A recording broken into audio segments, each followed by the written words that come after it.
Good morning, everyone. I'm Tabitha with Tabs on Tap. Believe it or not, episode 43. Crazy, isn't it? I hope you guys are all having a good morning. Hopefully, you're joining me here today.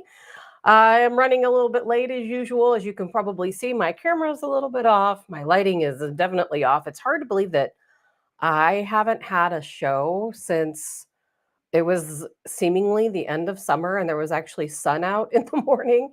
And so I counted on a lot of natural light. And as you can see, I have artificial light on one side. What would normally be my natural light is non-existent. I guess I'm gonna have to work on that. I've been gone for a while. Again, it's funny because today is I think my 43rd episode. I've been gone literally for 42 days, which is absolutely insane. Good morning, Allison. Good to see you. Hope everyone has been doing really well. I know there's so much to talk about, so much to catch up on. And I will say this again later, but I will not have a show tomorrow. I know I need to get back on my schedule, but I do have work to do tomorrow morning. I haven't been around in quite some time. I've had other people filling in for me. As you guys know, I own a security company and I work in anti-piracy. And so while I've been gone, again, 42 days on the road, which is crazy, while I've been gone, I've had other people filling in. So I have got to get back to work so they can all get back to their normal schedules and their normal lives. And it is good to be back. Good morning, Jay. And thank you for missing the show.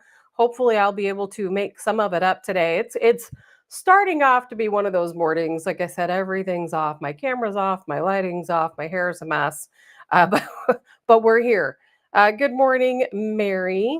And let's see. Oh, you just stumbled upon. Well, I'm glad you did. And there's so much to talk about. As you guys know, we're going to talk about the Trump rally that took place at Madison Square Garden yesterday. I want to talk about my days with America PAC on the road in Georgia. I've got my little badge here and I absolutely love this. Hey, let me keep this as a souvenir, even though I had to leave. It says America on one side, Team Georgia on the other, if you guys can see that. And I'll tell you, like, we're going to talk a little bit about Elon Musk. We really have to, because that man has done more for this country than you'll ever know. And I don't even know if I can tell you the full extent of it until after the election has taken place. And speaking of that, good morning, Karen. Is when the election takes place. When are we going to know the results? It's not going to be the day you think it is. That's for sure. It's going to be very delayed. So we're going to get into that. We're going to get into my trip with America PAC and some of the things I saw on the road. I can't give away the secrets, as Trump said. I can't do that. But what I can do is talk about a little bit about the people I met along the way, some of the work that we were doing, what I think about the election, actually being out and talking to people, which could get a little interesting. I want to go over some highlights from the Madison Square Garden rally, what some of the other news folks were saying, which is very important. And yes, Mary, it will take a while. And thank you for sharing the show. If you like the show, share the show. I wish I looked a little bit better and had my act a little bit better today. I don't know what's going on, but I'm using a different cord for my camera because I have no idea what I did with my other cord. And the cord I'm using is heavy and it keeps pulling my camera down. So if at some point you get a different view, I will try to take a break and fix it. But I think as long as I don't touch anything, it will be okay. Department of Homeland Security is coming out saying they're hearing a lot of chatter about a potential civil war after the election. So I definitely wanted to get into that. Some other things I want to talk about outside of that, completely unrelated to voting or to the election, and we're going to be talking a lot about the election over the next few days. And I also want to talk about the reason why I left when I did, because it's not over. The battle continues. There's still 9 days left, actually, for the folks still in Georgia and other battleground states. So I'm going to get into that. It's a little personal, but we're kind of on this journey together, so I might as well just share it all. And I want to talk about humanity and some of the things I saw.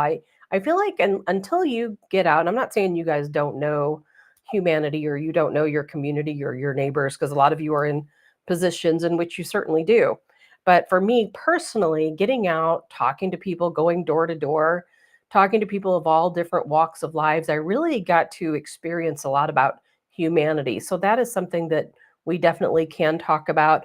I'll talk a little bit about North Carolina. When I was home for a couple of days and I had a show, I talked more about that, but there's still a little bit more to be said.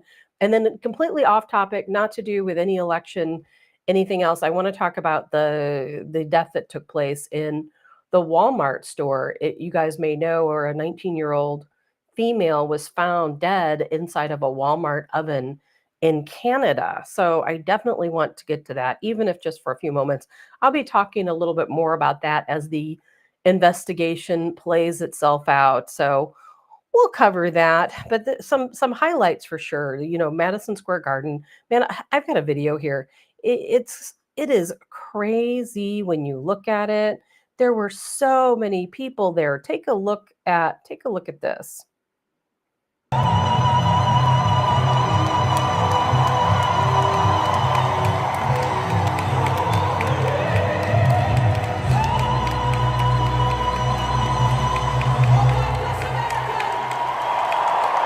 Isn't that just beautiful?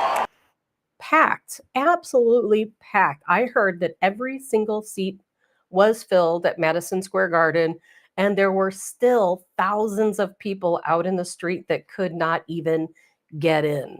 Did you see people were lined up? Thousands of people lined up a day and a half before the rally.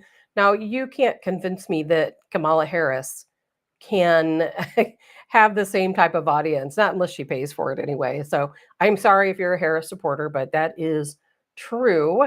And you can say what you want, but it is absolutely true. And yes, Allison, it was absolutely amazing. And yes, that is exactly why the DoD is allowing the military to use lethal force on Americans that protest. Very true. And it's on a side note about that. Not too long ago, and I really wish during Trump's last in one of his interviews with I think what was it, CBS? I can't recall, but they said something to him about using lethal force against Americans and what people might want to do under a Trump presidency and threatening Americans and so on. And I really wish that he or somebody else would have retorted back that, hey, it was Joe Biden who actually threatened Americans with Hellfire missiles. Remember that? When he was talking about gun laws, he was saying, okay, well, you might have an AK 47, but your AK 47 is nothing compared to what we will do to you. Remember that? He talked about the what was it, the blood, sweat, and tears, I believe was part of his speech. And he went on to say that, you know what, Americans, if you stand up against the government, guess what? We will come after you with Hellfire missiles. He literally said that. But no one wants to talk about that. Jay says, 19,500 seats. Cindy, they were at the right rally. Yes, they were, weren't they? They were at the right rally. After hearing that clip, from Harris talking about Christians and telling those people who were kind of heckling her at her rally that they were at the wrong place. Because what was it? Please remind me. They were saying, were they saying praise Jesus or Jesus is our savior or something along those lines? And she said, you're at the wrong rally. I mean, and she's right. They were at the wrong rally because guess what? I'm not saying there aren't Christians that do support Harris. I've met some, but I don't understand how any Christian can support Harris, quite honestly. I really don't. And she's probably going to pay for those words one way or the other, as we all know. But something I want to go over, let's see, Jay says, my liberal friends trying to say it was out of context. Well, it wasn't out of context because you can go back and watch the entire thing, as we all know. Allison, thank you for that reminder. Jesus is king. Thank you for that. And yes, Jesus is king. And I'm not at all surprised by Harris's response at all. I want to play a couple moments here from the rally. There were so many different things that stood out to me outside of it just being a beautiful rally. Take a look at this. Now, to me, this is New York, and I so wish I would have been there. This would have been such an important rally to go to, probably the highlight of the entire campaign. So take a look at this.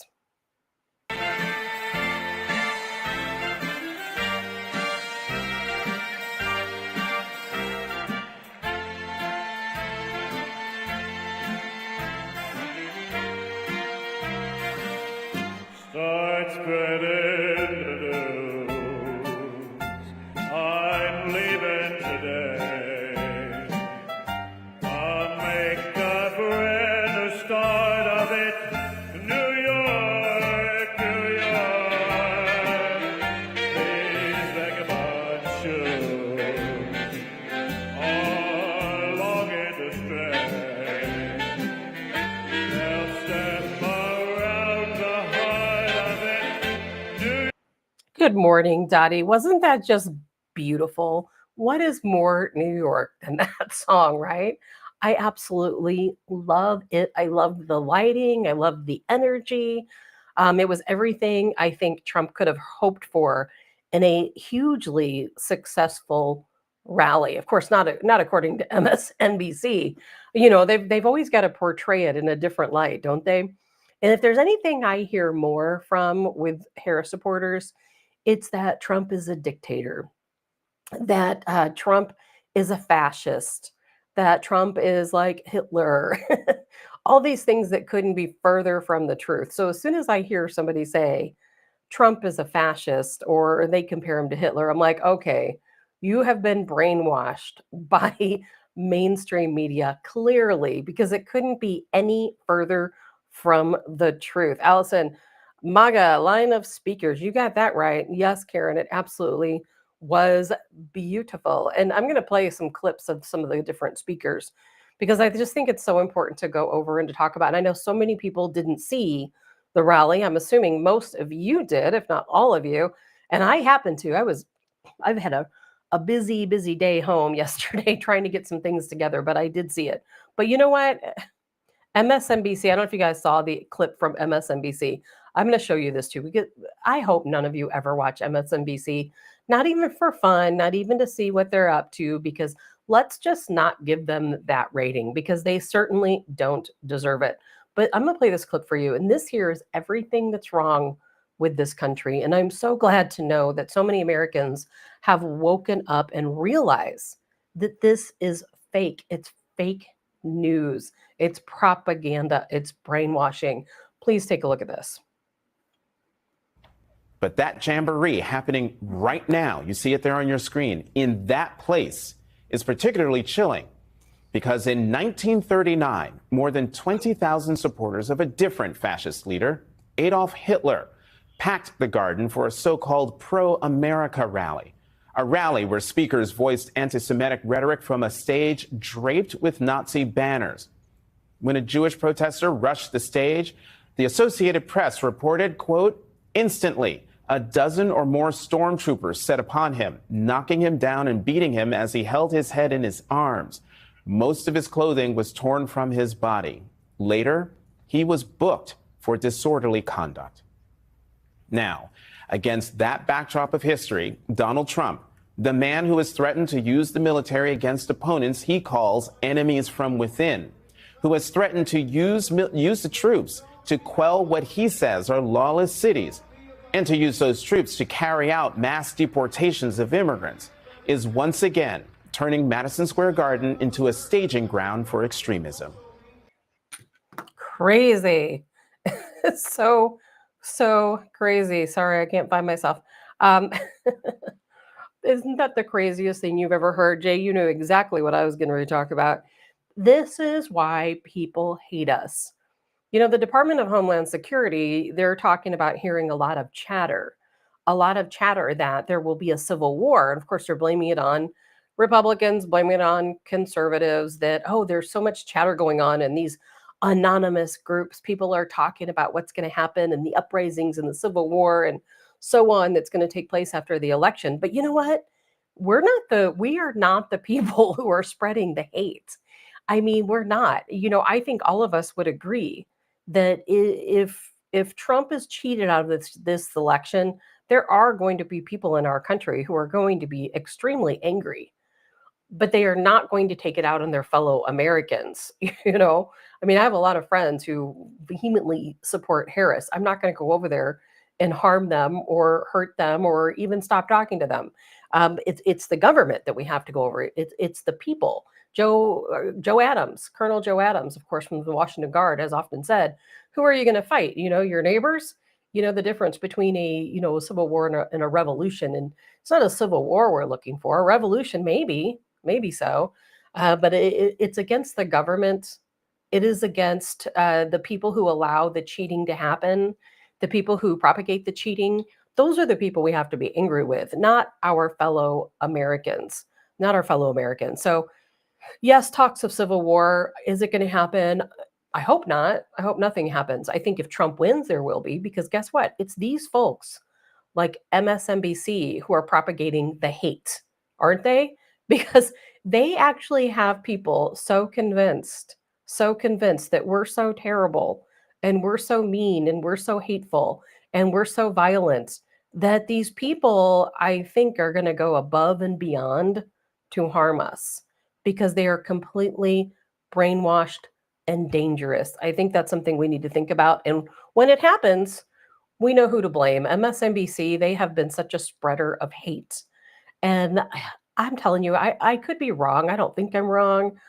I don't think any of you hate the people in your community that support Kamala Harris or support Democrats. I know I don't. I think they're misguided. I think they're maybe brainwashed. I think they're listening to the wrong news. Is there any right news? And that's another story. Maybe not. You have to do your own research, is what I say.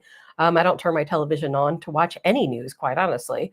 I do my own research. I read, but I do not watch television news, not even Fox National. I will not do it. I hate to say it, there's some good people on Fox National, but you guys know how I feel about it, which is exactly why they got rid of Tucker Carlson, of course, because he was telling way too much truth, even for them. Mary, Soros will have his rioters out. You better believe that. Dottie, like the truckloads of crazies hunting FEMA. Exactly that. Jay, the lunatic left will be violent. You better believe they will be.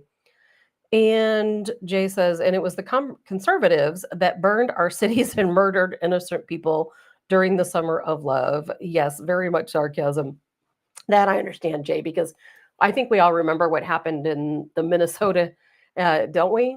In the Minneapolis, St. Paul area during, of course, Tim Walz's governorship. Remember? What people don't talk about is the billions of dollars in damage that took place, the fact that there were lives lost, people died. One man died in one of those fires, two people died in vehicles, other people were extremely hurt, critically injured. A lot went on. And throughout those riots, I believe the count was over 51 people that had died. And guess what? Conservatives didn't kill any of them. They didn't kill any of them, but we were certainly the victims now, weren't we? Jay says, the real truth is on podcast. You got that right, Jay, because hopefully from podcasters who do research and put it out there what's true. So we're going to be talking a lot about that. Well, something I want to go back to is my time in Georgia. Now, we can only discuss certain things. We're not allowed to give media interviews, being in the media. I want to make sure I do also respect those boundaries because, we're fighting fire with fire, quite honestly. And we have to be careful doing that. We don't want to give away any part of the strategy. But something I want to talk to you about is my time there, what all I saw, what I witnessed. I'll tell you what, in a free and fair election, if we are allowed to have a free and fair election, and yes, I already know there's cheating going on. I already know. I've seen it. I already know there's actually been one arrest, maybe more. I've heard people talk about going out and voting and having the ballot flipped. When you go to the polls, be on high alert when you go to the polls. When they feed your ballot in, if you have to, stay there. Make sure your ballot actually shows who you voted for. Because there have been some people in different areas of the country who have said that when they voted and their ballot was fed into the machine, it flipped their vote from Trump to Harris. Make sure that doesn't happen to you.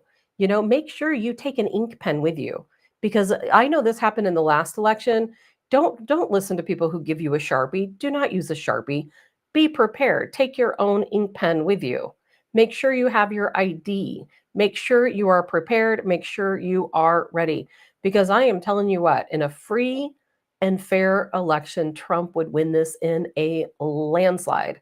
he would win in a landslide, just like he did the 2 times prior to this election. Please, you can argue that point with me.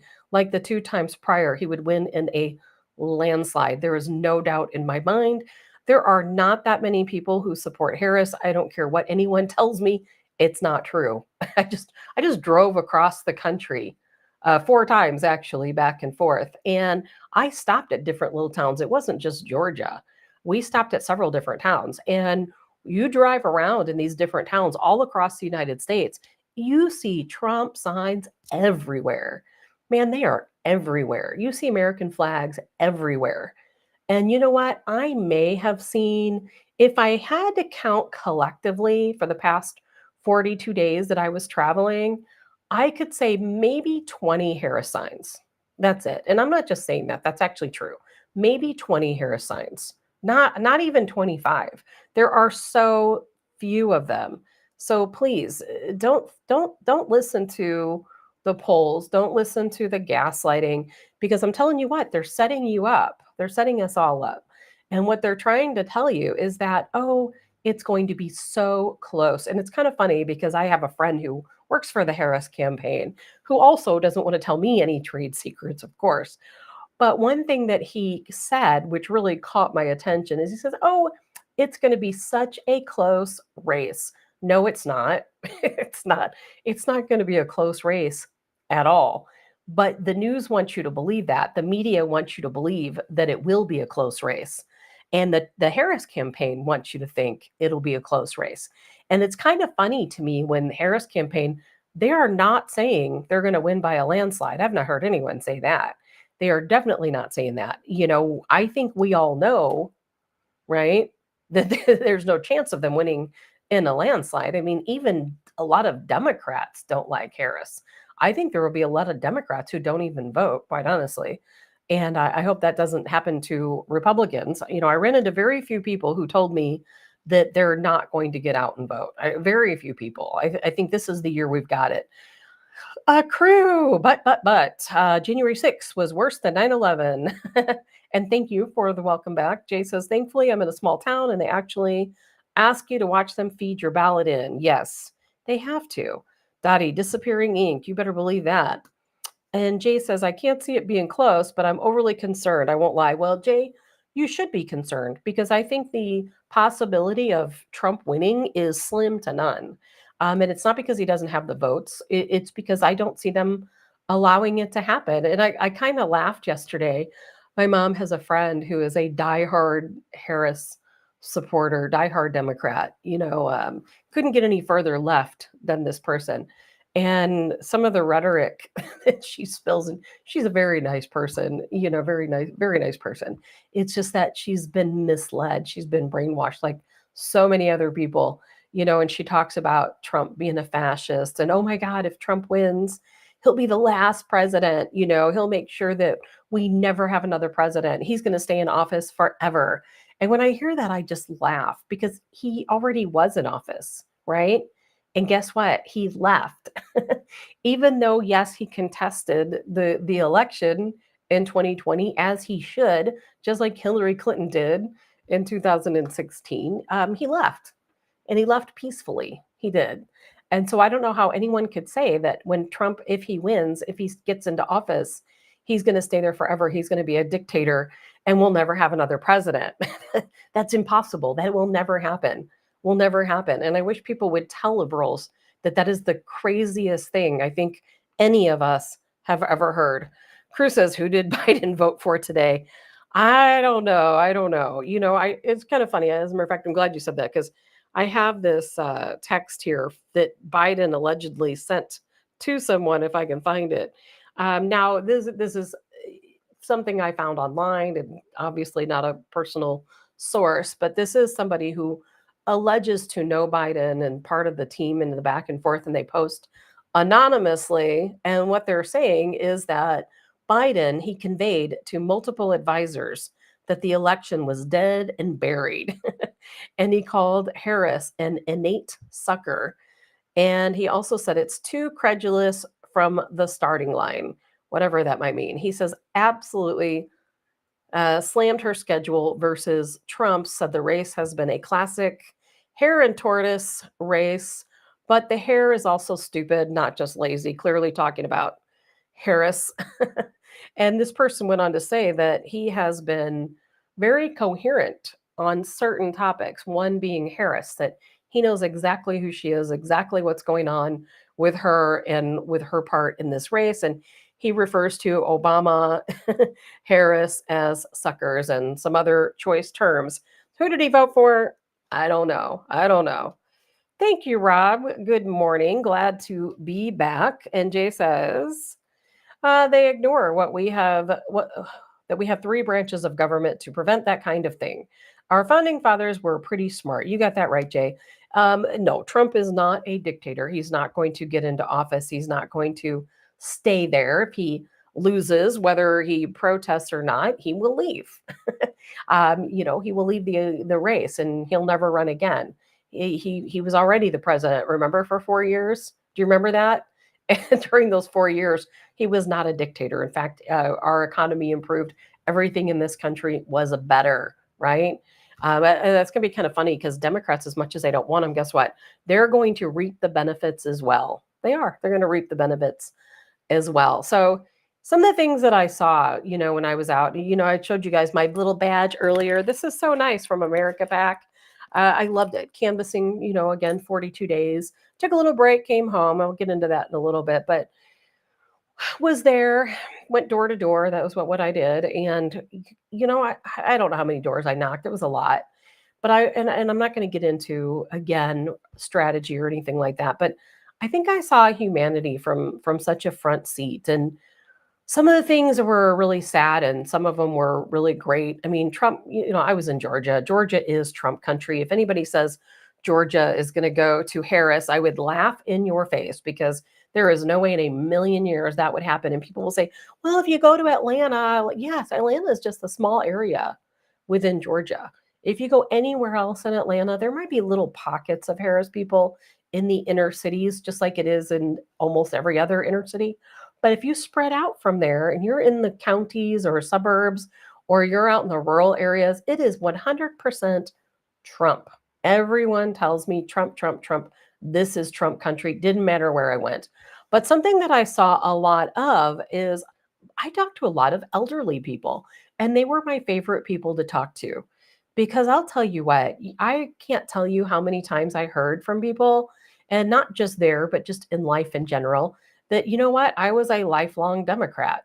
I grew up as a Democrat. My parents were Democrats. They were farmers or truckers or, what have you. And that we always voted Democrat, but no longer, we lost our party. Now we're 100% behind Trump. Not surprising to hear that. But, something that I saw a lot of when I was there in Georgia and between here and Georgia back and forth is that the world is changing. I mean, it really is. I kind of really made me think about simpler times. And this is not really election related. This is just about humanity. But there was an area that I went to, I won't disclose where.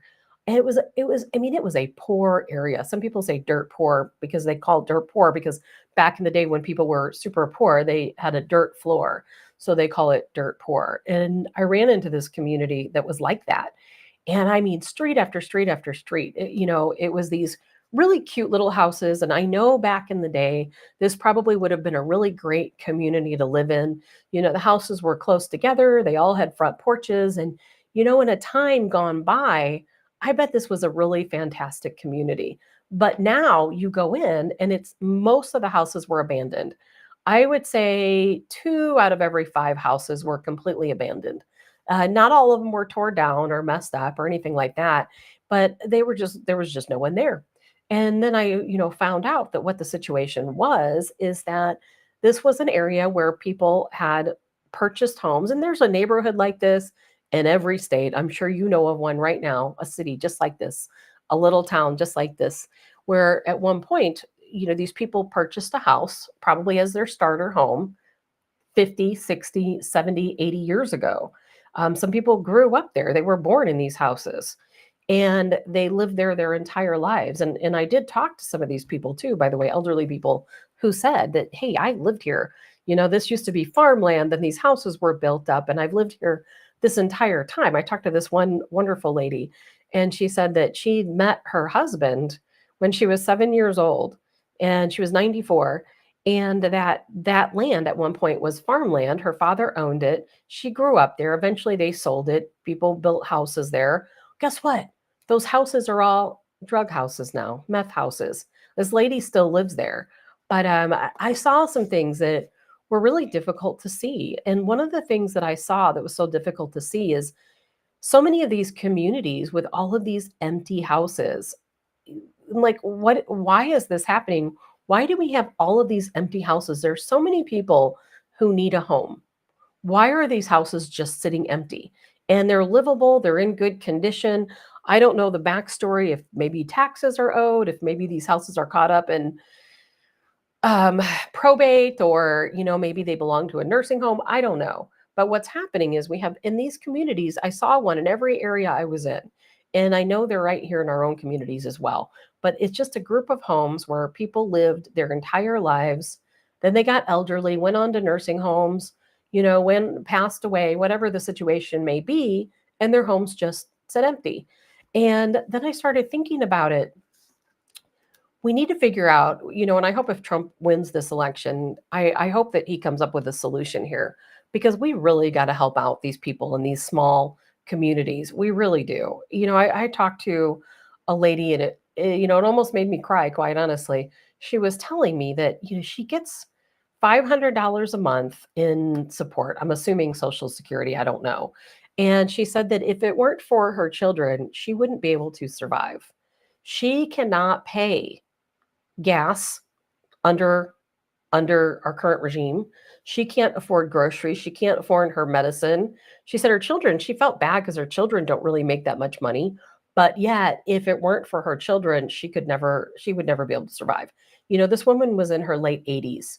We need to take care of our elderly. I don't know what's going on in this country, but we are not taking care of these people.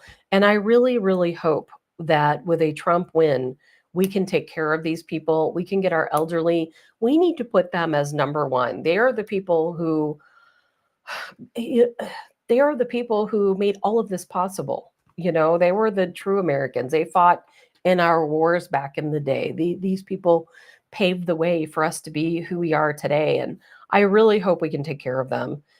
Something I'll probably talk about another day when we have a little bit more time.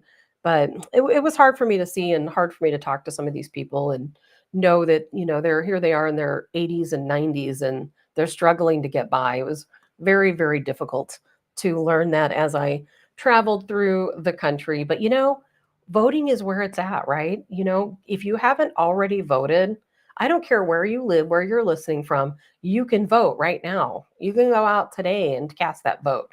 You have to vote early. Don't wait until election day. If you wait until election day, we can't guarantee where your vote's going to go. Go early. If you can, go today. Go during your lunch break. Leave work early. Get up tomorrow morning and go into work late if you have to. Find a way. If you don't have a ride, talk to someone, talk to a neighbor, talk to a friend, talk to a family, get a ride to the polls. If you know people who don't have rides, please help them, give them a ride, get them to the polls. Speaking of North Carolina, I read where we're so worried about North Carolina getting in their vote. There are people who are volunteering to drive buses to take people from North Carolina into the polls. And so far, North Carolina, they are getting in that early vote. Georgia is really getting in the early vote. As a matter of fact, I have some records here of where it's going. It is crazy to me that some of these areas in Georgia, they are already 50%, 60% of some counties have already voted early right here. It's insane. 54 counties in Georgia have more than 58% of the vote already cast. Out of those 54 counties, guess what? Trump is in the lead. Think about that. We have to get out. Thank you, Allison, for voting early on Thursday in Franklin County. And you know what? It's not too late to get out and work the polls. I signed up. They sent me an email. I have to go to the training. I'm going to fill out the rest of that today. Get to the polls, do your part. Talk to your neighbors, talk to your friends, make social media posts, call people, text people, whatever it is you have to do. I know most people don't have 42 days to go to another state and canvass. I mean, I shouldn't have even done it. I had way too much work and stuff to be doing, but I did do it. And I don't think it's too much to ask to say, hey, put something out on social media. Call your friends, call your family, call your neighbors, tell them to vote early. Early. That's where it's at. Vote early. Because I'll tell you what, if we get the vote early, they can't say later on that, hey, they won. Because think about this. If I've heard already that, what was it? Gosh, I wish I could remember the numbers. I should have wrote this down. I believe it was 70% already, 70% of registered voters in some states, Republican registered voters have already voted. Think about that. I mean, if we can get out and vote early, perhaps there's no way they can come around in the back end and cheat, right? If you cast your vote early, how are they all of a sudden at the end going to have all these Harris voters, right? That's going to be pretty obvious, isn't it? Please get out and vote early. I cannot possibly say that enough. Get out and vote early. And Lori says, have you talked about the Joe Rogan interview yet? I have listened. I haven't listened yet, but I heard it was worth the 3 hours. Lori, I have not heard it. I've heard little bits and pieces of it, and I just unfortunately have been far too busy. I would like to hear it. I will tell you one thing, though. I don't have an issue with Joe Rogan, but I do wish that Trump did more radio interviews that, excuse me, that he talked to more people, and I'm not saying me, I haven't even been here, I haven't even had any shows, but I do wish, if I could wish anything, is that he broke it up a little bit and talked to smaller stations.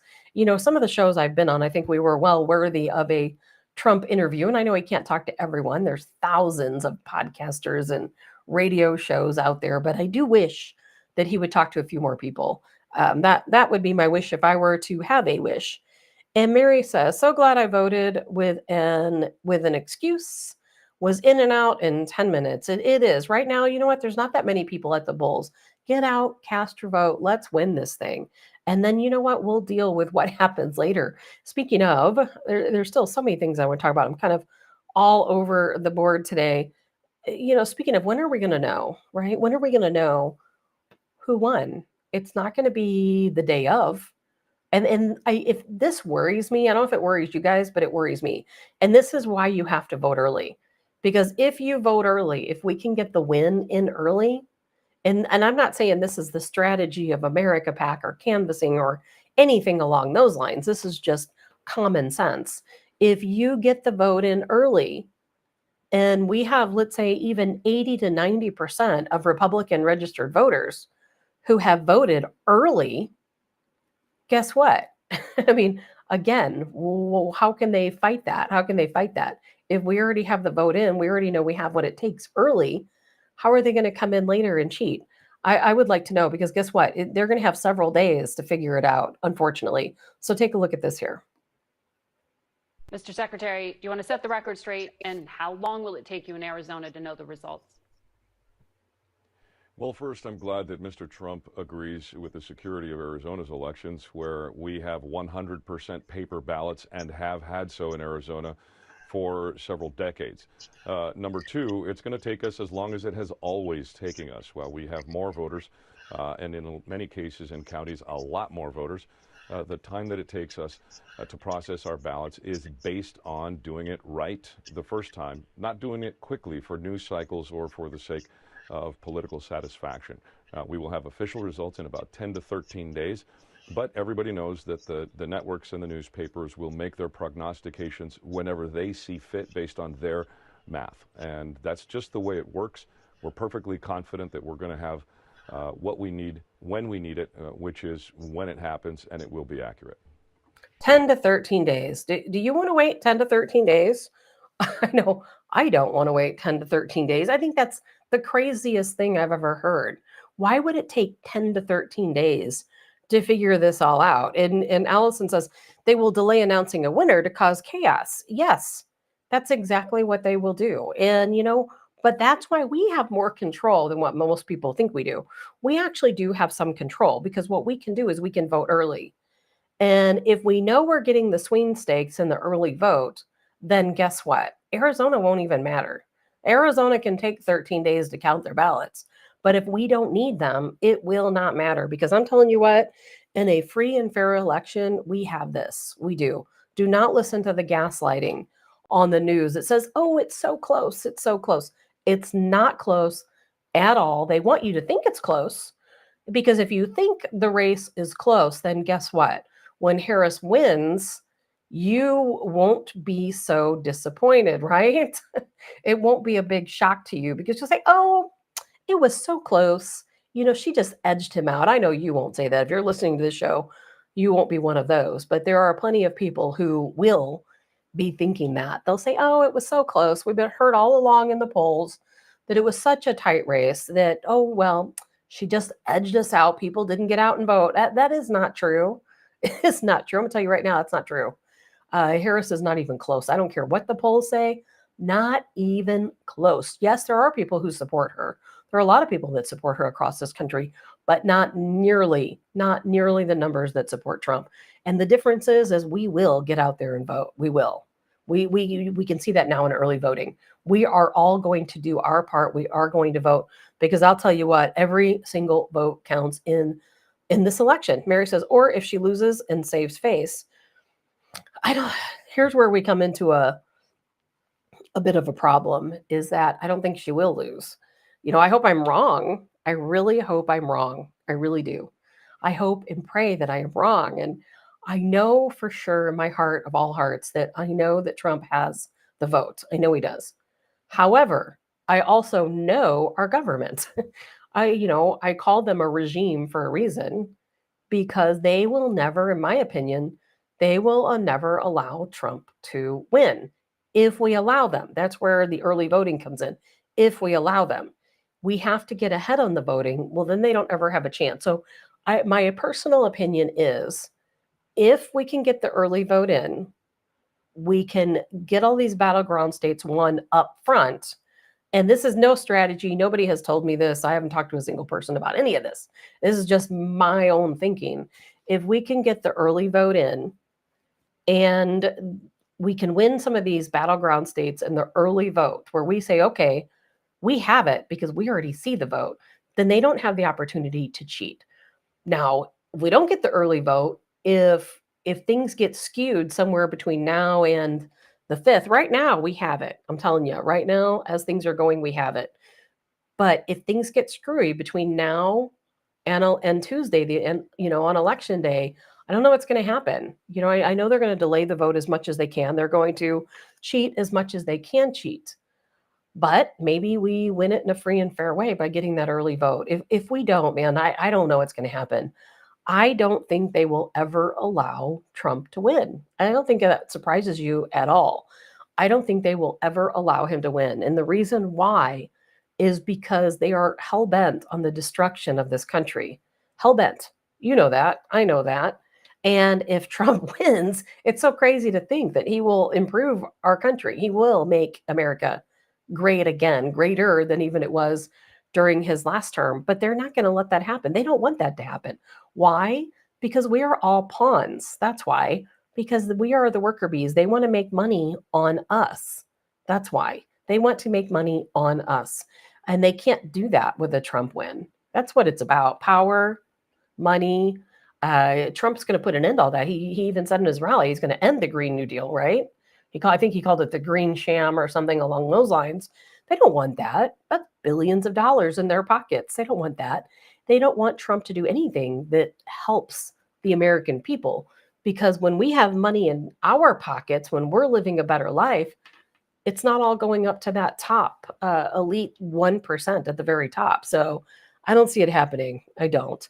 Mary says if she wins, it will have to be cheating. You better believe that. Kevin says, how can you tell if your vote ballot was flipped? Kevin, from the people that I have talked to, what they're telling me is that when you go to the poll, you can wait and you can watch them put your ballot in. There are Republican poll watchers.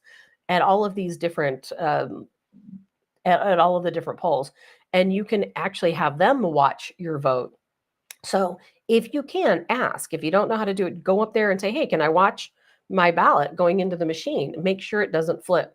And I've talked to people who said they have done this, so I don't see any reason why you couldn't. I think that it's your legal right to be able to watch your ballot fed into the machine. So please make sure that you do that. And Linda, unfortunately, I have several friends and family who won't vote for him.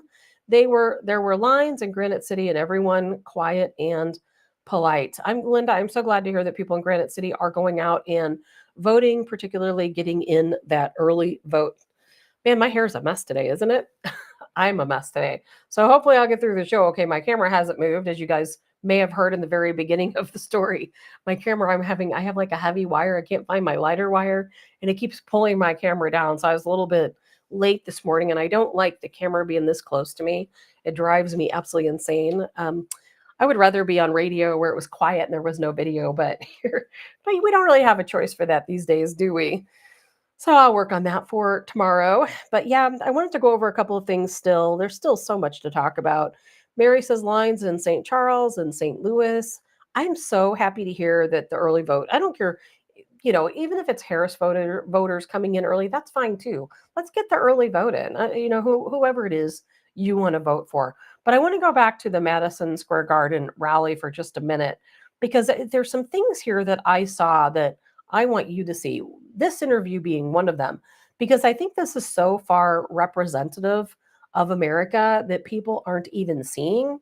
I am hearing that this year in New York in this election may actually be red.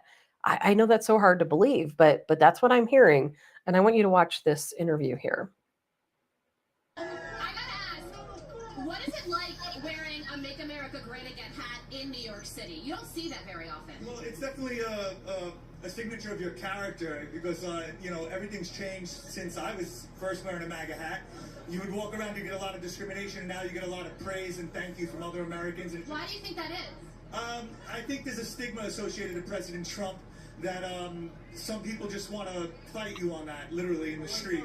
So as people are waking up, their point of view has changed.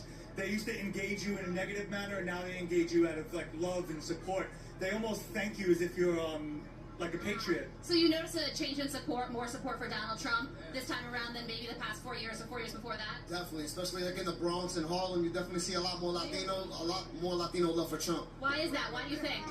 They finally waking up. They were just conditioned to vote Democrat. They didn't even know what they was voting for, because most of them don't even speak English, but now they're getting put on to people who are translating to them and getting the right info. It's fascinating, guys. The energy, like I said, it really does feel like it's New Year's Eve, and they are here hours and hours before this rally starts. I'll send it back.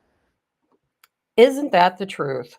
There is so much truth in that statement that, as you guys already know, if you come into this country illegally, or let's just say you come in legally as an immigrant, you're going to meet with a lot of different agencies as you come through. And they all, of course, are going to try to have you register to vote.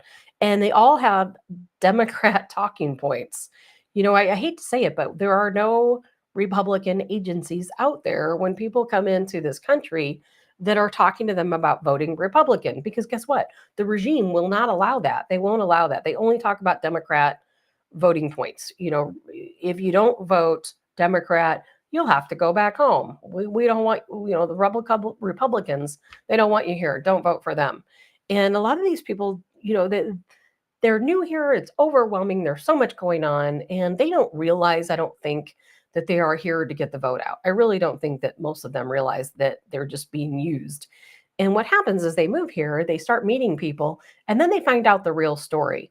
And I cannot get into these details right now. I will talk about it after the election. But I did have an opportunity to talk to someone who lives in a Hispanic community, who lives and is surrounded by illegals that have come into this country, people who are here illegally, who, the government knows they're here, but they are not here as authorized citizens. And they're telling me a lot of these people are actually going to, even though they're not supposed to vote, when they have their opportunity to vote, they're going to vote for Trump. Because guess what? Because they're Christians. because there are more and more people in the Hispanic community who are Trump supporters because they realize that we are the party that actually does support them. They really are one of us, and they're realizing this. And what this guy just said on here, this is so true. They are talking to people in these communities, and they are explaining to them that, hey, I don't know what they're telling you when you're crossing over and when you're going to sign up for benefits and all this other stuff, but you need to vote for Donald Trump because he is the person who's really going to support you. And I think it's absolutely fantastic. And never did I think I would be saying this, and I talked to somebody in a Muslim community. Guess what? They said the same thing. Yet when Trump announced the other day that he was in Detroit and out in Michigan, and he was talking to the Muslim community, and he has their votes, didn't surprise me at all because it is the exact same thing I found when I talked to people in the Muslim community, over the past so many days, is they tell me, yes, he absolutely has my vote. People who are Indian American, from people who came over from India who live here in our country, overwhelmingly tell me they are going to vote Trump. You cannot tell me, you couldn't convince me all my life that Harris would even be close to beating Trump. All of these different groups support Trump. Don't think they don't listen to the media. So many minority groups support Trump. They support freedom, right? They're learning. It's taken some time for some groups, but hey, they're learning. So don't think it's not happening. Don't think it's not happening. Amy, good morning, Amy. And Glesna says, being in the woods of Upper Peninsula, Michigan, there are maybe 4 Harris signs, 1 Palestine flag, and hundreds of Trump supporters. You got that right. And I'll tell you what, that's happening all across this country. I saw it with my own eyes. Trump signs everywhere. And people, if you can, I'm going to tell you how to do this. Every county has a Republican GOP office, every single county, all across this country. Go to your local office, look it up online, go to your local GOP office, ask them for a Trump sign. They will typically give you the first one free, and then for a very small donation, they will give you a second sign. That is what I'm hearing consistently all across the country. Go out and get your signs. Go out and get your flags. Traveling through Georgia, I'd say I have never seen so many American flags in my life.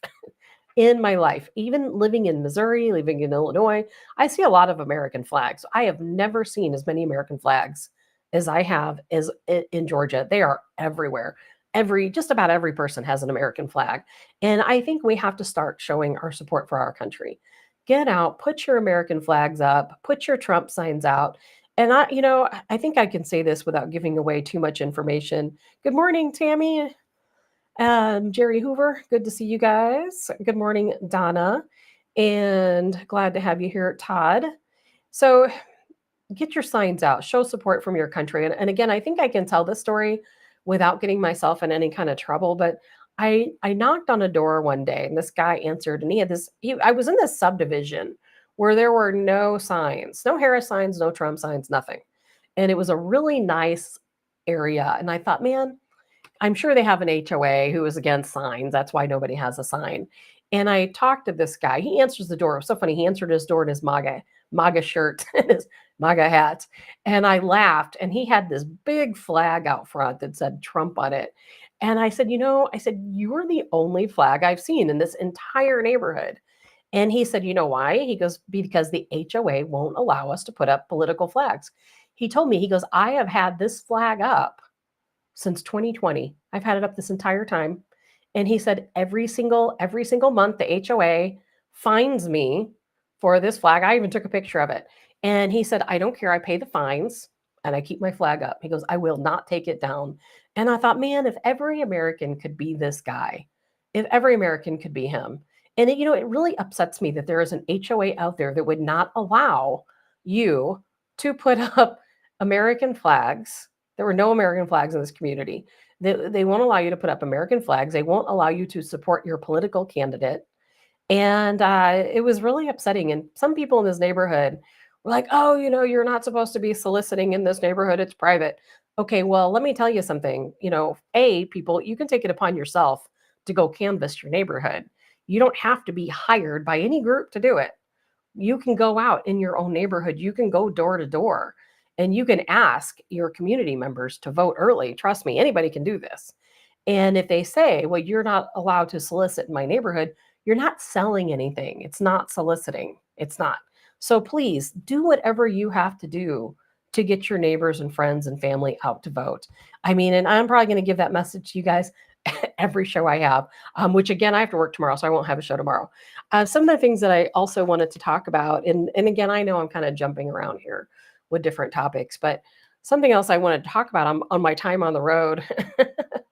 I had a lot of mishaps. There were a lot of things that happened to me.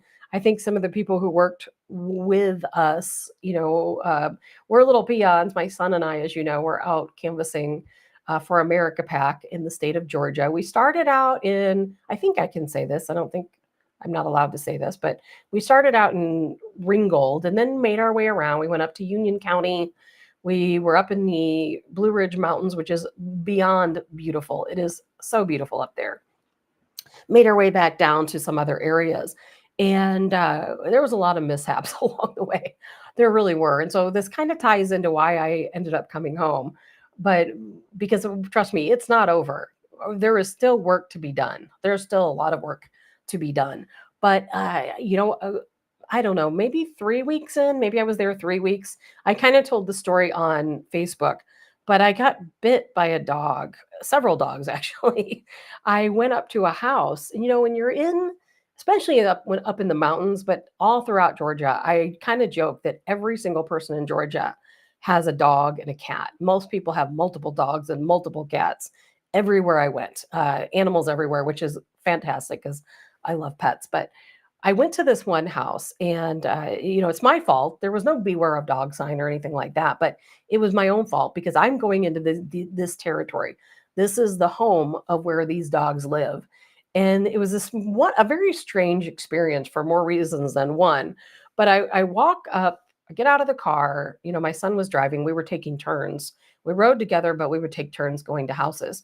And so this was my turn. And I got out at this house and I was walking up towards the door. There was no fence or anything like that. And it was a pretty open area, no houses around. And so I walked up towards the door. And as I did, I saw a big black dog come from around. I don't know what kind of dog it was. It kind of looked like a really tall poodle, but I don't know what it was. And that dog came around. And then sure enough, 2 seconds later, 3 other dogs followed it. It looked the same as all 4 dogs looked the same. And I think they were adults, but still in that puppyish phase.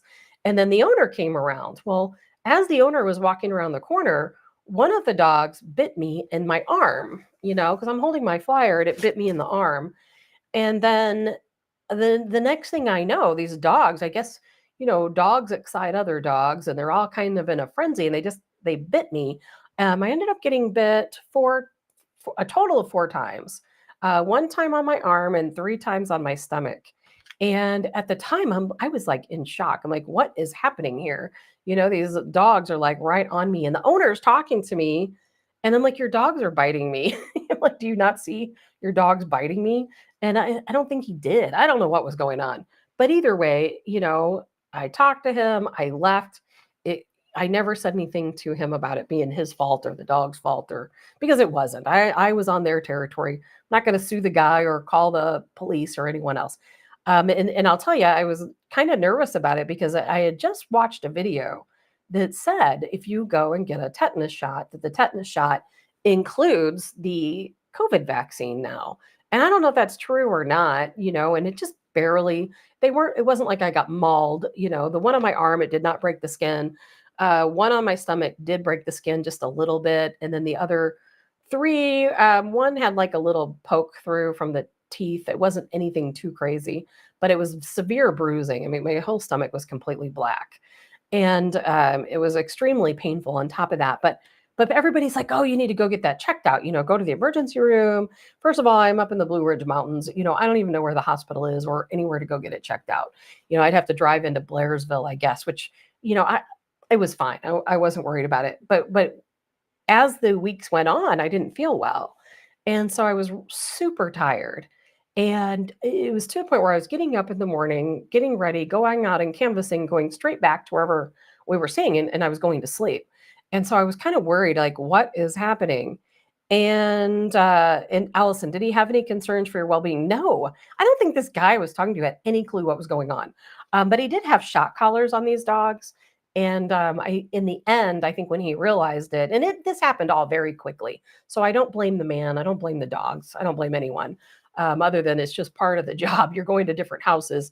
I'm surprised I didn't get bit by more dogs, because I went to a lot of houses where dogs were biting and nipping at me, but never got me. And so wasn't anything too out of the ordinary as far as that goes. But you do what you do. Your goal is to get to the door and talk to people. And sometimes you have to go through dogs and cats and chickens and other farm animals to get there when you're out on the mountains. But anyway, so I wasn't feeling that well. So I came home for a couple of days. And when I was home, as soon as I got home, all I did was sleep. I was sleeping, sleeping, sleeping. And I kept thinking, like, why am I sleeping so much? And then I started having this really bad pain, like between my shoulder blades and the back, that was like coming through to my chest. And I thought, okay, something is going on. And this is kind of the funny part of it, even though it's not really that funny of a story. But I kept thinking, man, do I have rabies? And I looked up rabies online, and it says if you get rabies, it's not like immediate. It takes time. It can take up to 6 months. Did you know that, if you get rabies, for symptoms to occur? I had no idea.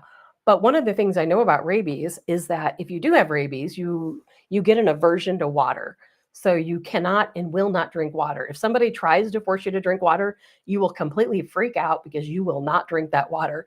So it was kind of funny, when I was sick, I kept drinking water because I thought, well, if I get to the point where I can't drink water anymore, then I'll know. But the pain got so bad, I ended up going to the ER, here in town. And what happened is I had a CT scan, and this explains why I am home now. I had a CT scan, and they found that I had two rather large nodules in my left lung, and I had two enlarged lymph nodes in my chest.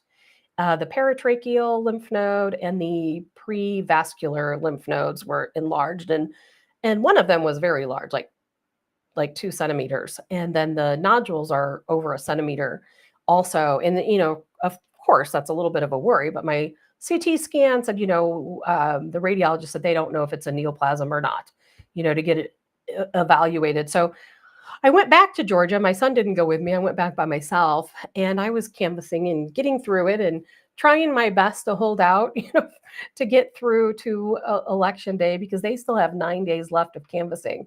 And I really wanted to get through those 9 days, but I also have to worry about my health. And so I was there, and I'm calling doctors and trying to get all these appointments scheduled, because I have to go and get some other, things done. My doctor advised that I go and have different types of doctor appointments to see if maybe I would have, a neoplasm that started somewhere that has somehow spread to my lungs. I've never smoked a day in my life. But most likely it's nothing. I think they say, what, 2 out of every 5 CT scans, you end up with nodules in your lungs. Mine are just large and I guess peculiar looking, but I don't expect it to turn out into anything. But either way, I had to come home. I have to get these doctor appointments made, not to mention my work. But I hate it because I kind of feel like a quitter. I really wanted to see this through. Never in my wildest dreams did I think I'd be able to stick it out even for the 42 days that I did. However, I did want to see it through. So I hate that I had to leave. I was able to work with some really nice people. The person who was managing me there, Tiffany, she was absolutely fantastic. I hate it that my son didn't go back with me, and being there by myself, the last week was a little bit tough. It's definitely different. I'm not very good at navigating. And so when he and I were there together, he would drive and we would navigate. I'd look at the GPS, because you're not going to every house. So I'm not going to get into the strategy of things. But it was definitely not easy for me to do on my own. I kind of laugh because I'm like, if any of these people go back and look at the map, my route, have you ever seen those videos where they put an air tag on a cat to see where cats go, and the cat's like this way, this way, this way, around and around and around. I'm like, well, that's how I was on my own. With my son, we were very methodical. But when I was left on my own, I got lost. I don't know how many times. And if you've ever been to some of these areas, like up in the mountains, they are 2-lane highways. Georgia has the craziest system I've ever seen. Everything's a 2-lane highway, and people are flying up and down these little highways. And along those highways, there's houses that are dotted along. And then sometimes you'll have a little side street where there'll be, 10 to 20 houses, usually 2 or 3. And so you're driving down these highways and then you're dotting off at all these different houses. I can't tell you how many times I almost died. But you probably saw the video I posted the other day where I had to drive. Oh my gosh, and I was by myself too. I was driving. If you haven't seen it, you can see the video. I thank God I have a Jeep because I would have never made it to most of these houses if I didn't have a Jeep. But I feel like I'm the, part of the Georgia mountain team. But one of these houses I had to go to was at the very top of a mountain. And I didn't know this before, and I'm not still 100% sure what it is, but there's like what they call a gap. I think maybe it connects 2 mountain ranges together. I'm not really sure what the gap is. But either way, I had to drive up to this gap to get to this house. And I kid you not, it was the scariest thing I've ever done. I was driving up this hill. It was brush was so close on either side of my Jeep. There's nowhere to turn around because if you go to one side, it goes straight down. There's no railings, it is straight down. And so I was driving, and some of these roads, I guess after the storm, were kind of giving out along the edges. Oh my gosh, there was one point where I had to go around a curve and my whole Jeep was like leaned over and there was no edge on the road. I seriously thought I was going to die. But I couldn't turn around. I had to keep going. I got up to the very top. I had to go through this giant puddle. I got up to where I'm assuming is what they call a gap because the road was just a disaster up there. It kind of went in 2 different directions and was very rough terrain. But I made it to the house. And this is exactly why I went to Georgia, why I did what I did, is that I went up to this gap. I got to this house. I get all the way up there, and it's a trailer, like an RV. There was no one there, unfortunately, because I fully expected people to be clapping that I even made it there. And I get up there, and oh my God, it's an RV with Trump signs. I mean, this thing, I think they had 4 Trump signs. It was one of the most momentous times I've had for my entire trip to get all the way up to the top of that mountain and then find this RV up there with this beautiful view and all of these Trump signs. I'll have to show you guys a picture of it later. Linda says, years ago, we got lost before GPS. We drove an hour, came back to the same place. Nice person. Let us follow him to get back on the route. He was coming back from Knoxville. I'm telling you, yeah, up there by Knoxville, it's pretty crazy too. Todd, did anyone come out armed? Yeah, there was a couple of people who came out and had their hands um, on their holster. But as soon as it was pretty obvious I was there for Trump. I mean, I have Trump signs on my Jeep. I'm wearing I wore a patriotic shirt that looked like a flag every day. I have several of them that I wore. So I don't think that was thing. Pam says you are furthest thing from a quitter. Hey, Pam, I can't honestly. I feel like a quitter. I really do. Because I feel like I wanted to see it through and I didn't see it through. But you know what? Now I'm here. I'm home. I'm going to see it through on this side of things. I'm going to still volunteer to work at the polls. I hope you do the same. I really do. And we all still have our part. But more than anything, I'm here. Every show I have, I'm not going to have a show tomorrow because I do have to work. I got a lot to catch up on. But I will have a show on Wednesday. Hopefully, Colonel Joe Adams will be joining me because I know he certainly has a lot to talk to us about. And we've missed out on a lot on the days we weren't here. But I'm going to be doing my job from here for the next so many days because, man, it's not done yet. It's not done. We still have so many things to talk about. And, speaking of things to talk about and how it's not done, some of you may know that while I was there, I was actually on Jamie Ullman's show. He called me a couple times and we connected talking about North Carolina. And I hope you guys all check out his show over at News Talk STL. Jamie is a fantastic person and I'm going to get a hold of him today. I hope that he joins us here on this show because I'll tell you, he is a true patriot. He cares about this country. He doesn't care that I have a podcast. He still invites me on his show and I would like to invite him here to my show. Just a fantastic human being. Tammy, thank you, Tammy. Thanks for being here. Dottie, my road is not that bad, but it's half-mile, single-wide gravel with very steep hills. They came, but I was not home. I remember you, Dottie, saying that. And Todd says, Sounds like fun. Wish I would have gone. I wish you could have too. Allison says the southern border is being invaded before the election. It is. And yes, Allison, I love Jamie's show also. And I'll tell you what, the southern border is being invaded. And one of the stories I heard when I was out on the road, not from campaign people, of course, but just from some of you actually who are messaging me about it, I watched videos, is that apparently the Harris, what Harris, their we all have our objectives, right? I think the Harris objective is to, if they think a certain state is winning for Trump, then what they're doing is they're busing these illegals from one area to the next. So let's say Pennsylvania, just as an example, there's nothing I know about Pennsylvania, but let's just say Pennsylvania. In Pennsylvania, if it shows a lead for Trump, as just an example, then what they'll do is they'll go to Chicago or they'll go down to the border or they'll go to New York, they'll go wherever they have to, and they're going to load all of these illegals up on these buses and they're going to take them into these battleground states to win for Harris.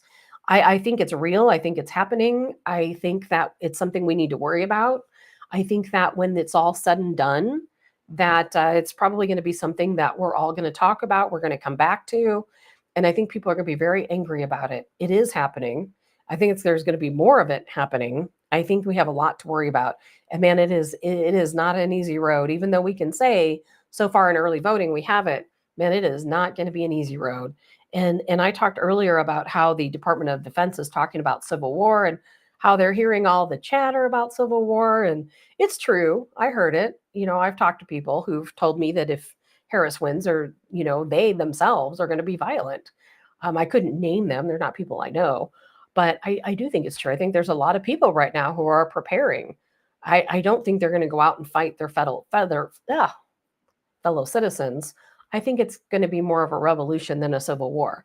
I think civil war is the wrong terminology because it's not the people we have to fight. I think we might have to defend ourselves against the people, but let's say Trump does win. If Trump wins, well, why aren't they talking about the violence that's going to occur when Trump wins? Why are they only talking about violence if Harris wins? I think that tells us a lot, doesn't it? Because they're not preparing for a Trump win, are they? They're preparing for a Harris win. And, I feel like we all have a little bit of fight in us. We can't direct that at our fellow Americans, at the people in our community, at our friends and family and neighbors. We have to direct that at the government. I don't know how we're going to get past this if Harris wins. I don't. But I don't think that we can go out and fight our neighbors and people in our community. I don't think we can do that. And so that's something we'll be talking a lot about between now and then. I do think people need to be prepared because I don't know what's going to happen. I think everyone needs to make sure, and I'll talk more about this probably on Wednesday. I do think we all need to have at least 3 months of preparedness within your home, within your vehicle, because when things go down, you may not be at your home. You might be out in your car. Look what happened with Helene in North Carolina. And I thought being in that area, I was up in the Blue Ridge Mountains when Helene, hit. I was at a cabin actually, and thank God the owner, who probably saved my life, told us we should evacuate, which we did. And I'll tell you what, you don't even know what preparing is like. My son and I, we got some cash out. We bought some candles, some flashlights, some batteries, some non-perishable foods, extra paper towels and different things. And we thought, okay, we're prepared. We weren't prepared. You think you're prepared, but trust me, you're not prepared. You really are not prepared. And I have learned so much from people that I met along the road.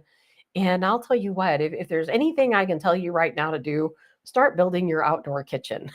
Start building your outdoor kitchen and have propane on hand. Because guess what? If your power goes out, you've got all this food in your refrigerator, freezer, you need to cook it, right? You may not want to live on non-perishable foods. So, make sure you have a way to cook. I have a Blackstone grill. I have, outside, which runs on propane. I have a road trip grill, runs on propane. Keep your propane handy. Make sure you have water. Water is number one. Water is number one. We're going to get into this more on Wednesday. Make sure you have more water than you could even think you would want, or for me, I have a well.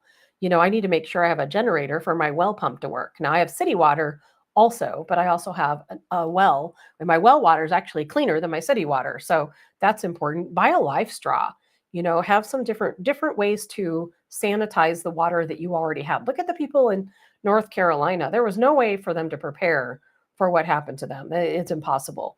And we'll get into that another day too, because part of the reason why I think this is just me saying this in North Carolina is that a lot of these houses are built, it's not natural. You go up into the mountains and Dottie, you're in that area.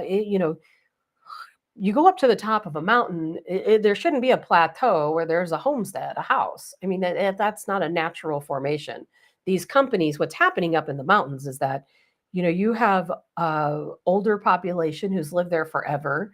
And then as they get older, they go to nursing homes or they pass away, people are buying their land. And then when people buy their land, they tear down their little home or their little shack wherever they lived. And then they flatten out the land. These companies, construction companies come in, they bring big loads of dirt and they put pillars into the dirt and they build the dirt around it. And that it's not stable. I mean, it is stable to live, but when you have these 1,000-year storms come through and you have all this massive rain coming out, it just washes away all of the dirt that they've brought in. It's not naturally occurring. It washes it all away. Then you have these landslides, you have these houses that collapse. There's a lot going on.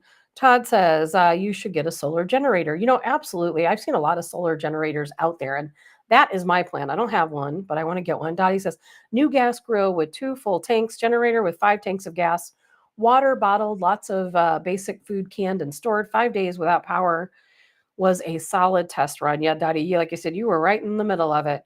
I don't think we can prepare enough. I really don't. We've got to prepare. And we're going to talk about that a little bit more on Wednesday. Again, I will not have a show tomorrow. But before we do head out today, I want to go back to the Madison Square Garden rally. I'm going to talk a little bit about the young woman who was in Canada who was found inside the Walmart oven. I think that's something we really should talk about. But I want to play this clip of Elon Musk at the Trump rally yesterday in Madison Square Garden, because I'll tell you what, my little badge here, America PAC, Elon Musk has done more. Elon Musk founded America PAC. This man has done more for our country. He has done more for our country than you will ever know.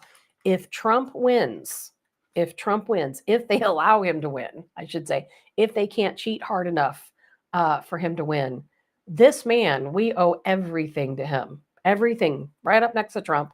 He has done so much for us. Not only is he trying to make sure that we win these battleground states. I don't know if you guys heard, Dottie. I hope you've heard and I hope you've done it. But if you live in a battleground state, you can sign that petition. You go to americapac.org.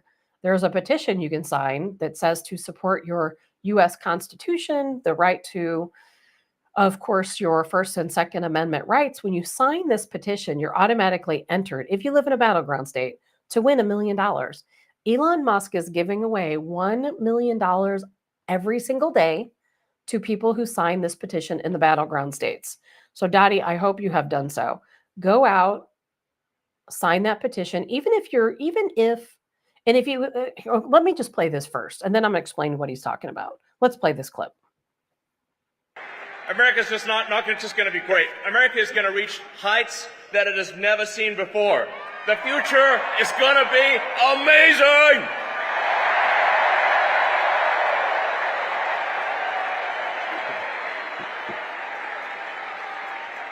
Now,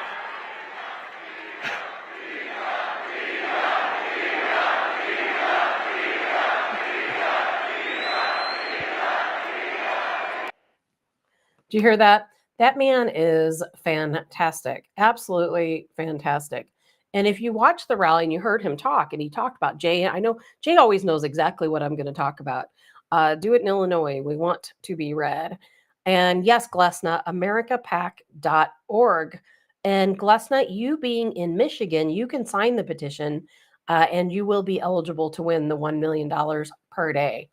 And also, Glesna and Dottie, both of you being in battleground states, anyone in a battleground state, take that petition and have your friends and family sign it. And when you sign that petition, there's an area in the petition that says referral. You have them put your name or your phone number, not your name, sorry, your phone number or your email address under where it says referral, and you will be paid $47 for every single petition you have signed. So send it to everybody you know. Glesna, Dottie, if you guys send out that petition to people you know, again, you will be paid $47 for every single petition. And if you're in the state of Pennsylvania, guess what? You get $100. So in the state of Pennsylvania, not only do you get paid $100 to sign the petition, but if you're in the state of Pennsylvania, you get $100 to have somebody else sign it. I mean, this is something Elon Musk is doing for our country. It is phenomenal. It is unlike anything that has ever happened before. And don't listen to people saying, "No, it's not constitutional." It's fine. It's fine. Now, in the other battleground states, you don't get paid for signing the petition. You get paid if you have other people sign it and use you as a referral. Pennsylvania, if you sign the petition, you get $100. So please pass that around. AmericaPAC.org. Get everyone you know to sign the petition. And Jay, back to what you said, here in Illinois, and if you guys watched the rally yesterday with Donald Trump, you heard Elon Musk say, hey, he gave the same spiel I gave earlier: get out, vote. Get out and vote early. This is how we do it. Get out and cast your early vote. Go do it right now. And we're going to win it in the early vote. And he said something very interesting there, and that is, even if you're not in a battleground state, maybe we'll win. Maybe some of these states will turn red too. Illinois, let's say, he didn't say this, I'm saying this, maybe Illinois being one of them. Because I'll tell you what, outside of the city of Chicago, most people in Illinois are absolutely Trump supporters. Absolutely so. So, Illinois, do your part. Get out and vote early. Because I always thought Illinois has no chance of going red, but that is so wrong. So wrong. It's not one of the battleground states because it's just believed to be blue, and that probably won't change. But I don't believe that. I think we can change it. But again, got to get out and get that vote in. And Mary says, go get in your voter line. That's right. Go get in your voter line. And I'll tell you, Todd, why is the DOJ coming after Elon? Elon Musk right now has a target on his head, if anybody had a target in their head, even more so than Trump, because he is the wealthiest man in the world, and he is a Trump supporter. And he is a supporter of us Americans. Even though he wasn't born here, he is a supporter of us Americans. He is a supporter of freedom. And you can spin it any way you want. You can say, oh, he just wants the money, or he just wants the notoriety, or I've heard so many different things from so many different people, but it's not true. In his heart, he loves this country. He loves Donald Trump. He wants to make our country great again. And we all have our different reasons for wanting that, right? And whatever his reasons are, they're in the right place. And if it were not for this man, we wouldn't be where we are right now. I promise you that. He has put so much time, effort, money, personally involved, hands-on. Please support Elon Musk. He brings a lot of voters to us that we wouldn't normally have. There's a lot of people out there very into space, very into vehicles, very into stocks, very into crypto. He brings all of these people over to our party, and for him to go out on the limb and to create America PAC, to have us out canvassing to get the vote for Donald Trump in all of these battleground states, for him to put in the effort he's doing, man, this guy is single-handedly going to save our country. He really is. So please support him. Follow him on X. Sign up for X if you don't already have an X account. Jay says, Chicago Democrats have hurt their base with giving illegals free stuff, always telling citizens they can't find their programs. You got that right. I'm so upset right now, the whole situation with illegals and everything they're getting. Talking to some of these elderly people, again, like I said earlier, who have nothing, who have absolutely nothing, who are barely even surviving. I'm so upset about it. I can't tell you how many houses I saw. I wish people would go out in their community. If you see a house that's overgrown, they have high grass, tall grass. There were houses that my son would say, oh, that house is abandoned. Nobody lives there. I say, there is somebody who lives there. There is. And we are going to go up to that door because someone lives in that house. And sure enough, we'd get up, we'd knock on the door, and there would be a little elderly person that would answer the door. And these houses, they, desperate need of work. Get out, please. Go out in your community. We owe these people more than this. Cut their grass, trim their trees, paint their awnings, make sure their stairs are accessible, clear their driveway. Please get out and help your neighbors. I saw so much of this, and it's so upsetting to me. I could cry over it. We have got to. Jay says grocery store yesterday was just shy of $380. It's insane. If Trump doesn't win, man, I don't know what we're gonna do. Yes, Glesna, Melania was absolutely stunning, absolutely stunning. And I've seen Melania in person. I've seen Donald Trump in person. A story that I just told to some of our fellow canvassers the other day, and I think I've told you guys a story before. Back in, which is why kind of all this is full circle for me. Back in 1999, I took it upon myself to go and make some buttons. It said Donald Trump for president. Because back then I heard an interview. I don't even know why, because back then I wasn't even into politics really.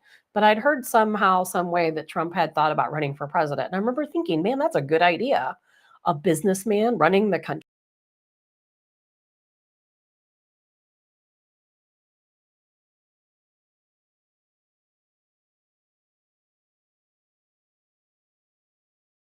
And now, of course, connection issues because we're talking about things that are important. And so if my screen jumps around a little bit, I think they've had enough of me today. I'm having connection issues. But I had these Trump for president buttons made. And I heard that Trump and Anthony Robbins were coming to St. Louis for their Results 2000 symposium. So the company I worked for at the time, we already had VIP tickets, and it was so crazy. I don't, it's how the planets align. It just happened to be, this was my seat. It was assigned to me. I didn't choose it. I was front row center. I mean, I was literally in the center seat in the very front row at this Results 2000. So I got to see Trump speak there. I got to see Anthony Robbins speak, right there in front of me, which was really great. I love Anthony Robbins. But then more than anything, we had a VIP meet and greet where I got to meet Anthony Robbins and talk to him a couple of different times after that, actually. But more than anything is the media knew that I was handing out these Trump for president buttons. And I was invited along with another girl that I was with. And we got to go and official press conference and meet Donald Trump, where he was talking about the possibility of him running for president, which is really wild, right here in St. Louis. It was at Union Station. We went up to this room and I got to meet Trump and Melania, and I got to hand Trump a button that said Trump for president. And so having the ability to do that back in 1999, it's so crazy that now I've got to spend 42 days in Georgia, getting out the vote for Donald Trump. And I'm going to continue to do that. So if you don't like hearing about the election, you don't want to talk about the election, you probably don't want to listen to this show for between now and election day, because I'm going to talk about it a lot. Not the whole time, but we're going to talk about it a lot. Cindy says, I heard the line moves fast. It's the parking that's the problem. Yeah, you know what? Be patient. If you get out and vote, please be patient. Go. Don't be afraid to go because there might be a long line or because there may be problems parking. Please get out, vote early. It is the most important thing I can possibly tell you right now is to get out and vote. Get the early vote out, because if all of us get our votes out early, they can't cheat later. Please understand that. If we get our votes out early, they can't cheat later. Because if all or the majority of Republican voters vote early, we'll win it long before Tuesday. So get out and do your part. We're going to talk about that in the coming days. Something I want to talk about completely different, a couple different things is, well, you know what? I'm going to backtrack again because before I head on talk about this Walmart story, I do want to cover one thing because I saw this video, and believe it or not, this reminded me of you guys. It reminded me of myself, and it reminded me of you guys too. And because I think that there's a little bit of fight in all of us, or we wouldn't be here. And I thought this little video clip was so profound. And especially, it's something I've been thinking about a lot is I think it's in our blood. I really do. I think that I always think we're all here together for a reason. If you're listening to this show, you are meant to be here. If we talk, even if you're not listening right now, and we know each other, we're on, the same social media pages, we're there for a reason. And I personally do believe that you've heard maybe these reports about DNA, where if you were born, let's say, I don't know, thousands of years ago, wherever your DNA started with your ancestors, that a little bit of that DNA comes with you. And they say that DNA has memory. And so as your ancestors' DNA is passed down, and makes it to you, that your DNA has a little bit of memory and a little bit of spirit in it from all those that came before you. And you may or may not have heard me talk about this in the past, but thank you, PM, for agreeing. I do. I think we're all here for a reason. And I think it's because we all have a little bit of spunk in us. And, my, I don't know how many times, maybe 4 times, 5 times, 4 times, 5 times, I don't know. Great grandfather, he fought in the Revolutionary War. He was from England, went to Barbados, and then came here on a ship, back in the 1600s, and he fought here in the Revolutionary War.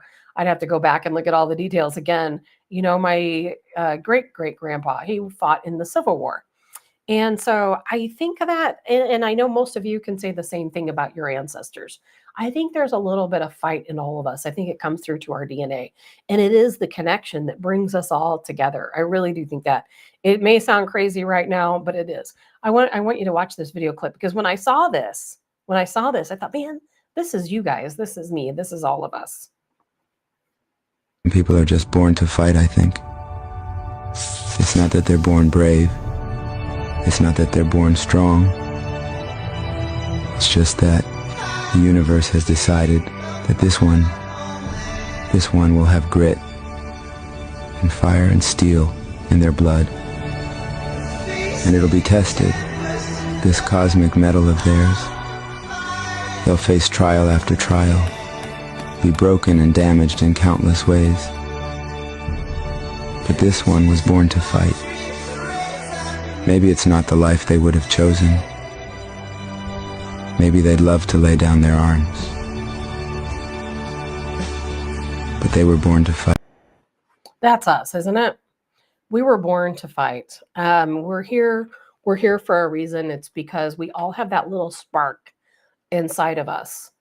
And by fighting, I don't mean we're going to go out and physically fight anyone. I mean that we're fighting for this election. We're fighting for our Christianity. We're fighting for God. We're fighting for our country. We're fighting for our moral value, for what's right for us all. And I think that we're all in this together for that reason. And I think I want you guys to all remember that as soon as I saw this, I thought about all of you. I'm like, man, we are all in this together. All of us are in it together. And we're going to hold steady. We're going to hold true. We're going to get out. We're going to do our part. And that part is to get our vote out. And then it's going to be to keep an eye on this election, make sure things are fair and square, that we have a free and fair election. And when that doesn't happen, we'll talk again, won't we? We'll talk again and we'll figure it out from there. That's for sure. That's for sure. And yes, Pam, we all trust our instincts, and our instincts say fight. You got that right. Mary, spiritual fight. Keep praying. Prayer is where it's at. Prayer can work out any miracle. Things that you might think would be impossible, trust me, prayer works. I've seen it work. I know it happens. So I'm going to switch gears. We only got a couple minutes left. I wanted to talk about, you guys probably heard this. I'm going to start talking about a little bit more about these cases. And some of you may know that I've written a crime blog for years. I've been too busy to write a whole lot lately. And I did it anonymously, but I had a lot of followers and a lot of readers. And so at some point, I'm going to have some little side podcast talking about some of these cases of missing people and different situations that are going on. I'm going to delve into that. Some of you might know about that case in Delphi where the two young girls were murdered, Abby and Libby, and Abby Williams and Liberty German. And I wrote a blog on that case for 7 years. I kid you not. I wrote a blog for 7 years on that case, and it's in trial right now, which I've been following. Some of you have probably been following it also. It was called Truth Teller's Blog, if any of you are familiar with that. But anyway, there was a case that came across that I read while I was out on the road. And there was a young girl. She was 19 years old. And I'm probably not saying her name right. Garisman, am I saying that right? Kaur. She was in Canada. She was part of the Sikh religion, which are very peaceful people. She worked at a Walmart along with, I believe, her mom and her aunt. And I'm sure you guys have heard this story. If you haven't, definitely look it up. Well, she was found inside of a Walmart oven. If you've been to Walmart and you've been back by the deli, you see the oven. It's where they bake their bread. It's where they bake their bakery goods and so on. It's a walk-in oven. Now, if you go to Walmart, there's two, or I know of 2 different types of ovens. There might be more than 2, but there are at least 2 different types of ovens. Oh, that's right, Amy. I think that's how we met, wasn't it? Talking about truth tellers, because Amy is also a fighter for the missing folks out there and people who have been unjustly murdered. And so this case really got my attention, and the reason why is because it doesn't seem natural that this young girl walked into the Walmart oven herself, shut the door on herself, and turned the oven on. There's so much here that doesn't make sense. It absolutely does not make sense. For one, let's just say if you're in one type of oven, the oven, you turn the oven on outside. There's an outside panel near the door. That's how you turn the oven on. The oven is not on during the time that she was found, which is even crazier. From what I understand from people who work at Walmart, the bakery is the last person to use the oven, and they turn the ovens off around 2 o'clock every day. Okay, so if you work at Walmart, the people who bake the bread in the morning, they turn the ovens off at around 2 o'clock. And then around 4 a.m., people come in to start baking the cakes. So that's when the bakery restarts. So and if you start thinking about chicken and all that stuff, that's done in a rotisserie. It's in a completely different area. So the bakery, the oven is used to bake bread. It's used to bake cakes, cupcakes, etc. So where this girl was found was in the oven, a walk-in oven used by the bakery. Bakeries at Walmart turn their oven off around 2, 3, 4 o'clock. Okay. It does not turn back on until around 4 a.m. when people come in to make cupcakes and cakes. So the first question is why was the oven on? Why would she be in this department later in the day? And she doesn't work in the bakery. How would she know how to turn the oven on? Yes, maybe you can just press on. I don't know. How would she turn the oven on? How would she know how to do that? And then if you look at the ovens themselves, when you open up the door, one of the ovens has a safety latch, one does not. However, the oven that does not have the safety latch easily does still open. One has like a double door system that closes, and one has a single door. Both have a window where you can see in and you can see out. Now, this girl was found with the oven on, and I'm not going to get into the gory graphic details here. Her mother found her. Her mother worked in the same Walmart. She wasn't working that day, but she couldn't get a hold of her daughter. She wasn't answering her phone. She couldn't find her in the store. She walked around, eventually making her way back out of sheer desperation because she couldn't find her anywhere else. She went back by the bakery, looked in the window, and there is her daughter on the ground in the oven with the oven on. I know that Walmart has cameras. From what I understand, they don't have a camera that's facing the bakery or that's facing the oven. However, surely Walmart knows who was in the store at that time. Surely they know who was working at that time. Is it possible? I think it's possible that she was killed ahead of time, placed in the oven, then somebody turned the oven on and shut the doors on her. That's the only way in my head I can see it playing out. And there is a continuing investigation taking place. But I hope you guys all pay attention to this case because you probably have seen the videos online where there's different Walmart workers who are showing you the oven, saying, okay, this oven, if you go inside and the door gets shut on you, it's got a safety valve. One of the doors does not have a safety valve, but yet it opens. Neither of these doors are a situation where you can go inside, close yourself in, and then turn the oven on. The oven has to be on first. The controls for the oven are on the outside. Are we to believe that this girl turned the oven on, walked in by herself, and closed the doors? The doors don't slam behind you. I've seen plenty of demonstrations where if you walk into the oven, most people open the door very wide. But even if you didn't, even if it slams, there's a mechanism there to keep it from slamming shut. So it doesn't even close.